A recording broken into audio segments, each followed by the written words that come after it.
If you'd like to make your NFL games a little more interesting, you've come to the right place. It's the Even Money Podcast with Ross Tucker and Steve Fezzik. Yeah, Vegas, baby, Vegas. It is the Even Money Podcast, presented, of course, by DraftKings Sportsbook. I'm Ross Tucker, former NFL offensive lineman, 5 teams, 7 years, classic journeyman, got a bunch of podcasts. Ross Tucker Football Podcast is every day, 30 minutes or less, letting you know everything you need to know about the NFL and what's going on.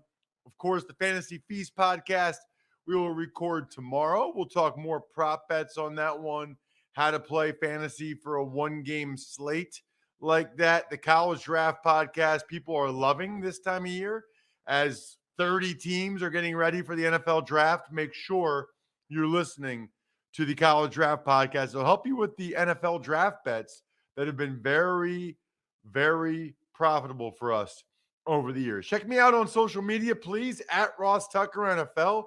We are at Ross Tucker Pod.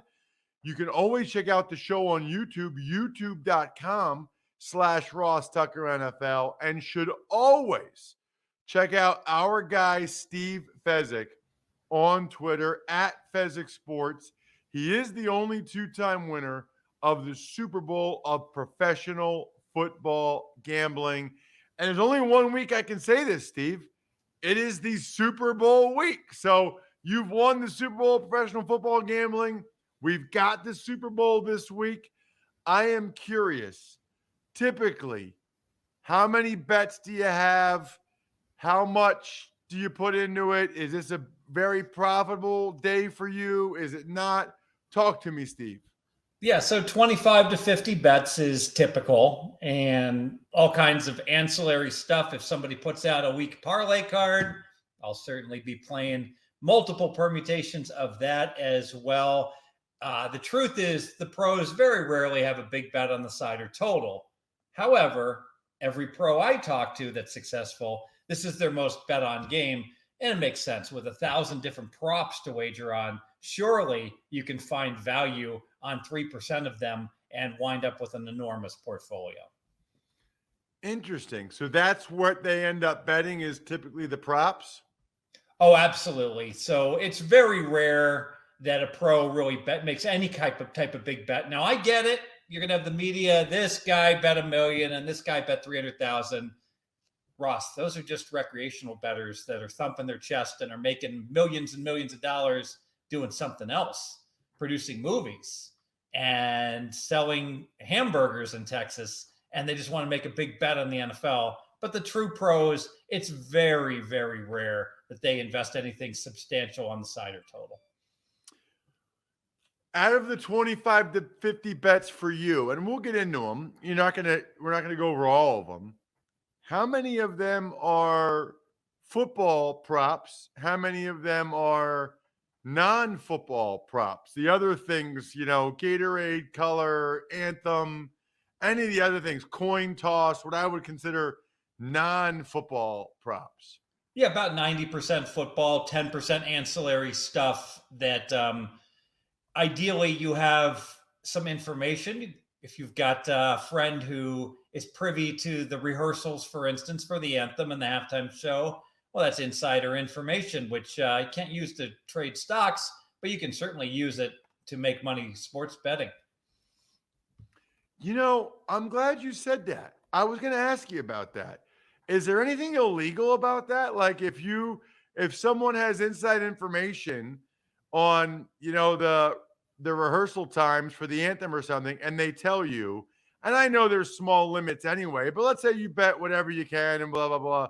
Could you get in trouble for having access to inside information, or could the person that provided you the inside information get in trouble? I have no law degree, so let me preface that.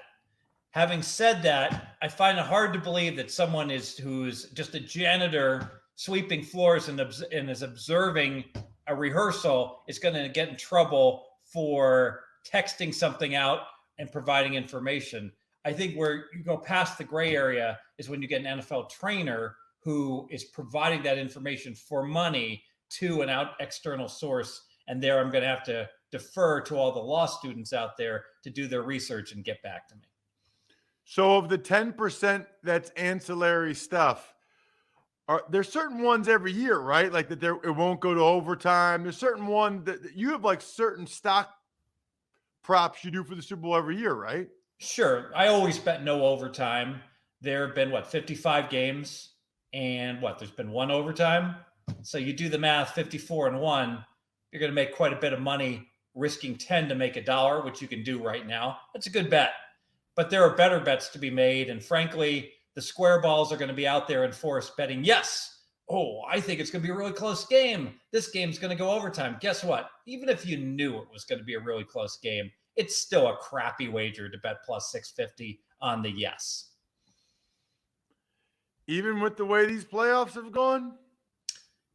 That's a great point that you bring up, because obviously we've had 6 straight games where it's gotten decided virtually on the final play. Irrelevant. The small sample size. What do we magically in 2022? This is the year every single playoff game is going to be close, right? And so 20 years of data is irrelevant, but this year all the games are going to be close. And that's a classic example where the long-term trend is much more important in distribution than what's happening this year. That's what they call recency bias, right? That you just think all these games are going to overtime and field goal games. It's going to continue.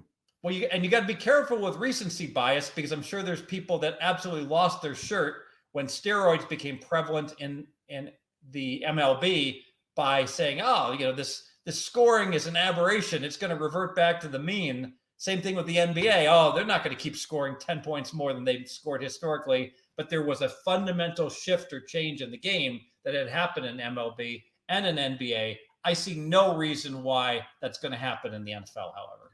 So I recommend a fundamental shift and change for a lot of people. If you want to have guns like Steve Fezzik is showing off on our YouTube page right now, youtube.com/Ross Tucker NFL, you need to drink your veggies like I do now. I still eat some veggies. I just had a salad actually with peas and carrots in it. But I started taking Athletic Greens because I don't like eating vegetables that much. I'd rather drink them. It's like a powder. You put it in your water, you shake it up, you drink it. It's awesome. It's like taking all your multivitamins, getting all your whole food sourced superfoods, getting your probiotics, getting your minerals in one, and you're done. Tons of people take some kind of multivitamin. This is better. It was created because the founder was having gut health issues, and it's cheaper than your cold brew habit. And right now, to make it easy, Athletic Greens is going to give you a free 1-year supply of immune-supporting vitamin D and 5 free travel packs with your first purchase. All you have to do is visit athleticgreens.com/money. Again, that is athleticgreens.com/money to take ownership over your health and pick up the ultimate daily nutritional insurance.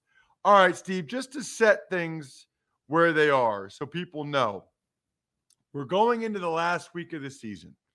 Here's where we're at. I am up 6 units.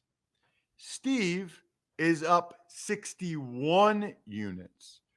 Our best bets for the year are 36, 18, and 1 for a strike rate of 65%. I know you talk about this all the time, Steve, but the best of the best, the guys that really do this for a living, what's their average strike rate over the last 10 years? 54%. 54% is just about it. NFL sides totals, NBA sides totals, Russ. Nobody does better than that? That's a great question. There is no one in the world that I can find that is able to hit higher NFL or NBA. I believe there's a group called Right Angle Sports. I think that they've hit over 55% in college basketball. That's the only one I know of. The only group and sport that you're aware of that's consistently over 55% is that one group and college hoops? Yes. Now, until I don't want to get people mad at me, there are dozens and dozens and dozens of people that hit close to 60% betting props and focusing solely on props. It's a much softer market with much lower limits. So, Steve, I know we just do it by units, right? So, and we've talked about this before. We just talk about how many units we're up. I'd be curious to see where we're at the last 5-6 years. I got to tell you, Ross, we've run good. We've had really good handicapping, and we've had our share of fortunate results. We've done well with teasers, although it always seems like when we lose a big teaser, it train wrecks our portfolio. But I'm the guy that always comes on and says, this past performance in many ways cannot be replicated going forward. Be careful. We are not going to hit close to 60% going forward, but it's nice that we've done so well. Well, you've been ridiculous this year. I'm hoping I can have a better bounce back year next year. Let's start with this game. It's kind of a big one. It's the Rams and the Bengals. It's the Super Bowl. The Bengals are getting 4.5 points. The total is 48.5. Do you have any bets on the spread or the total, Steve? None. I have bet neither as of yet, and it's certainly possible I will have no bets on side or total in this game, Ross. Why? What do your power rankings make the game? My power rankings make it 3 on a neutral. I'm going to give the Rams 1 for, being in their home state, etc. I've been thinking about this. I might give the Rams another point. I don't like the heat wave in Southern California. I don't like a team in Cincinnati. It was so cold. They had to practice indoors last week at University of Cincinnati. And now they go out to LA. I get it. Game's going to be fairly late, and the weather probably won't be that big of a factor. My worry is the factor of the week of the practice. I want to ask you, Ross, on a week like this, I know the Rams are used to all this. Aren't the Bengals going to be hanging out in Malibu till like 2 a.m. and just, I get it, it's a huge game, but there's got to be more distractions for the Cincinnati team than the Los Angeles team, right? You would think so, yes. The Los Angeles guys should be used to it. I don't know what the team policies will be given COVID still. I don't know if they're more restrictive of these guys. And I don't know what Zach Taylor is going to have those guys do. I believe, are they there already? Because I thought they weren't getting there till like Thursday or something. Even worse, because so they'll be coming from the cold of Cincinnati, and now they'll have a shorter acclimation period to the heat. Either way, I don't like it. Yeah, I'm curious about that because last year, I don't think they went to the stadium till Saturday. This year, it's like, I don't think they went to the city till Saturday. This, because of COVID. This year, it's like Thursday or Friday, so they're not even there yet. But I don't think that, I don't know if they're partying in Cincinnati or what they're doing. But I think it's a fair point. I got to tell you, Steve, tell me where I'm wrong here. I love the Bengals getting 4.5 points. I've got 2 units on it. These guys don't blink. They've beat the Ravens, Steelers, and Chiefs 6-0 this year against those 3 teams. They play a lot of close games. They win a lot of close games. We've seen a lot of close games in the playoffs. If they came back to win against the Chiefs down 21-3, I feel like they can hang against the Rams. I'm not going to say this is a toss-up game. I think the Rams are a little bit better. But 4.5, Steve? I mean, if I think it's almost a toss-up game and I'm getting 4.5 more than a field goal, I really like the Bengals. It's a 2-unit play for me. Where am I going wrong here? What am I missing?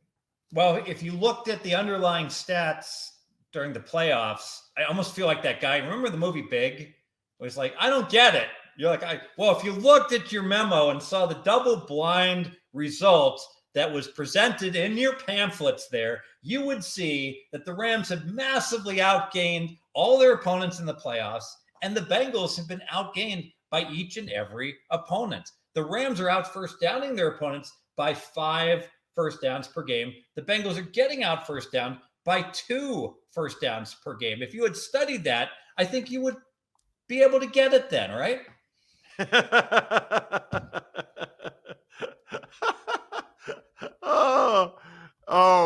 That's from the movie Big. I love that. He just goes, I don't get it. And then, but he was right? They ended up going with him. He absolutely was right. And then he changed it to be, what's fun about a building? Let's make it like some kind of prehistoric bug. And it's like, this is a very good idea. Bug. Kids would buy that. That's fun. That just doesn't happen. Guys just don't come in and say bug like that. This guy's a ringer. Total 48.5. You got obviously you don't have a bet on it. Any lean, any thoughts? Just the idea that Super Bowls start slow. The stats say, or the history says, since the turn of the century, if you did nothing but bet second half to outscore first half, you're 15-5-1. Second halves have averaged 27 points. First halves 20.5 points. So I bet that pretty much every year. So I laid minus 130 when I played it second half to outscore first half. One of the bets that I really like. I expect Cincinnati to be too conservative with Burrow getting sacked so much. I think that the Rams will be a little close to the vest as well. So more scoring second half. Any other, Steve, let's dive into, so just for the record, I am, for grades, our Australian sensation that grades us every week. I'm in for 2 units on the Bengals, plus 4.5. Steve, what other props should we know? I know, obviously, our listeners can follow you on social media at Fezzik Sports. You're not going to go over 25 to 50 of them, but a few other props that you like for this game that potentially you'll even give as a play on this show. Sure. So I'm pro Rams, and I do think, the box scores have certainly favored the Rams tremendously throughout the playoffs. So across the board, I bet the Rams to have more yards, the Rams to have more first downs, the Rams to have the last possession of the game. I only had to lay minus 120 on that. The Rams to have more time of possession, minus 120. I'm trying to get at the Rams at cheap prices where they're on bets that are very heavily correlated, but not have to lay the minus 200 on them to win the game. Interesting. That makes sense, last possession, because if you think they're going to win the game, they might be taking a knee or whatever. They got a better than 50-50 chance to have the ball last. Yeah, absolutely. And look no further. I think there's a prop. Will the quarterback take the last snap from center? Will a quarterback rush be the final play? And that's a pretty big favorite, showing, how often the team that wins the game, winds up having the ball for the very last snap. So I kind of like the quarterback rushing yard over. I think Stafford is like 5.5. Burrow's a little bit higher this time. He was 8.5 last week. Now they got him at 11.5, but still, it's the Super Bowl.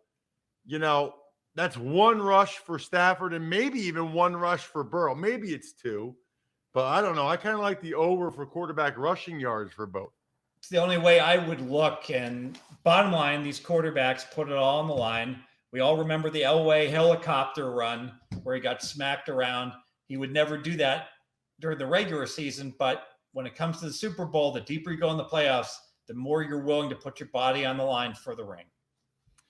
Speaking of putting things on the line, Steve, it's unbelievable how many things that you can invest in these days. Stocks, crypto, even art. Now you can invest like the GOAT with Masterworks. Masterworks is the investing platform that lets you buy shares representing an investment in art from icons like Picasso, Monet, Warhol. I'm very impressed. I know it's Monet and not Monet, by the way. This is your opportunity to join 300,000 other members and invest like the GOAT. They've received over 30% internal rate of return, IRR, in 2020 and 2021 from the sale of 2 paintings.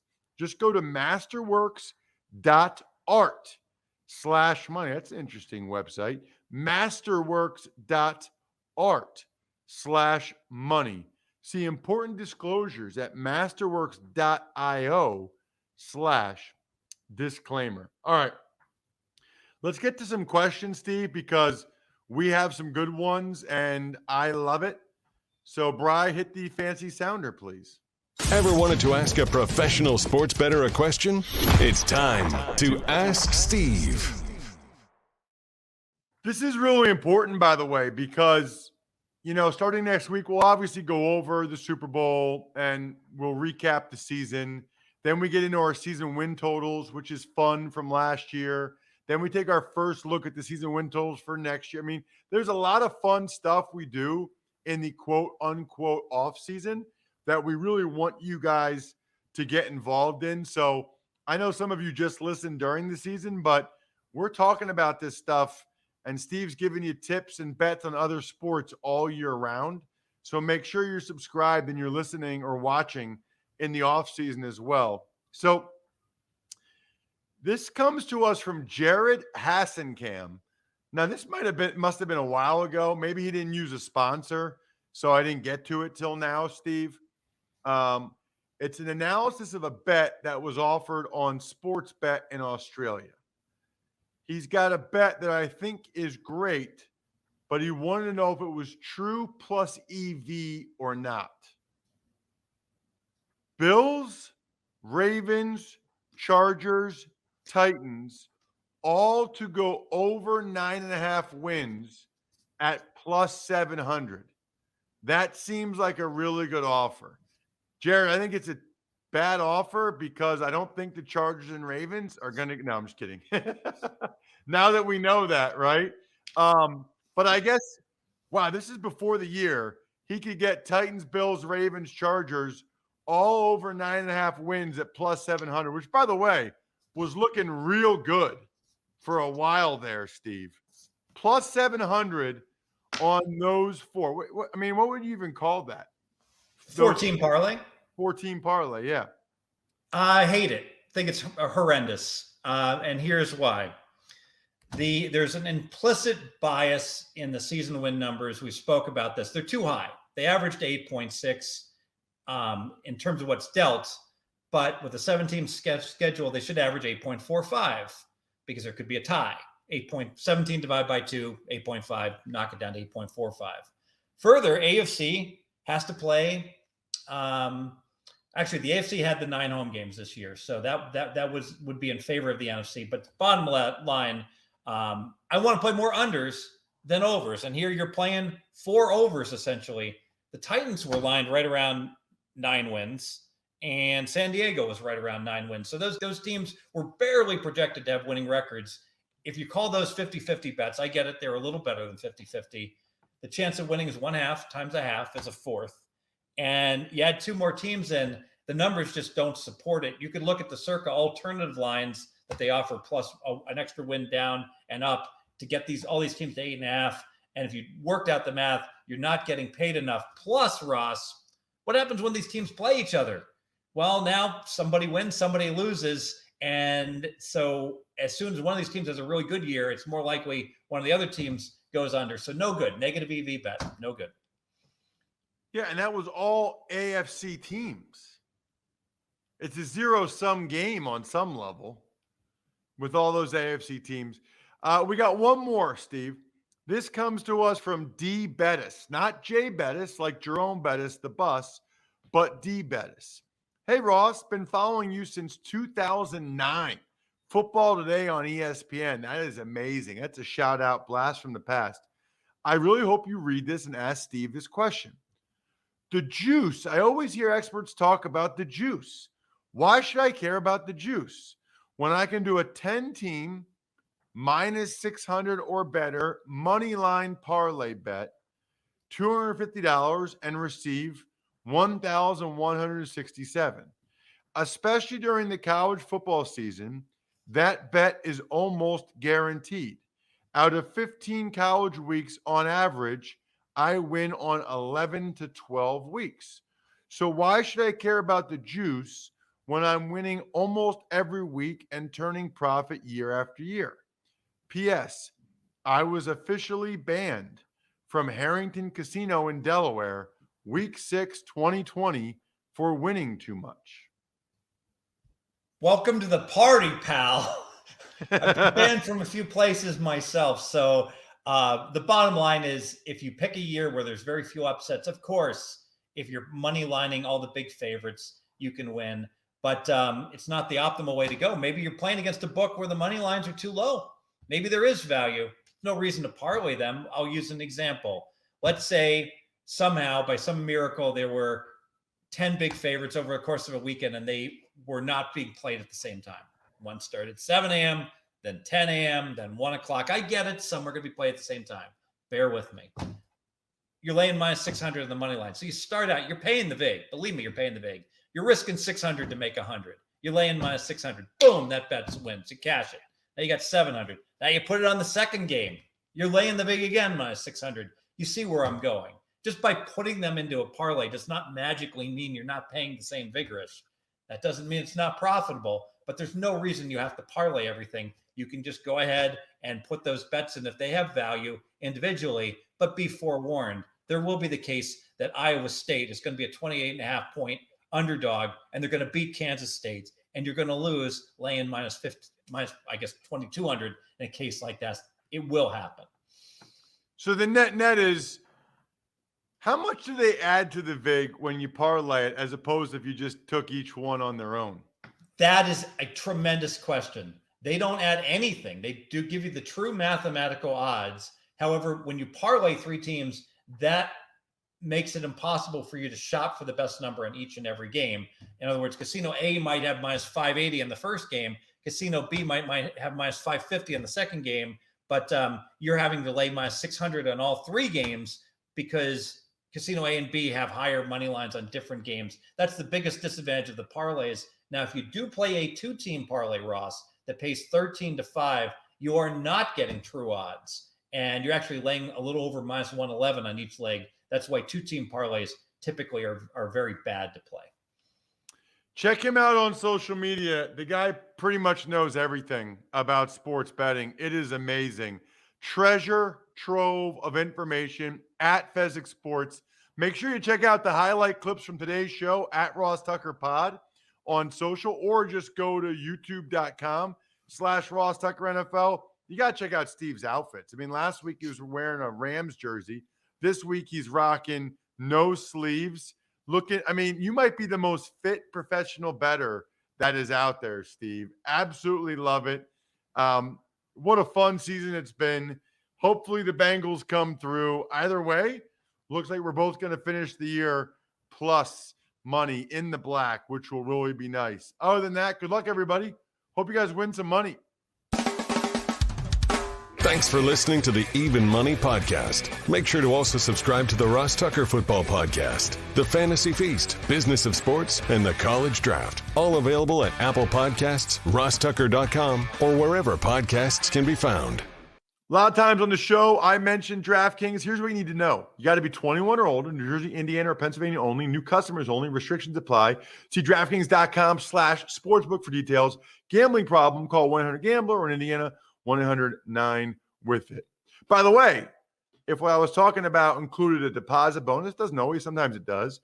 Deposit bonus requires 25 times playthrough, and deposit bonuses are paid out in site credit.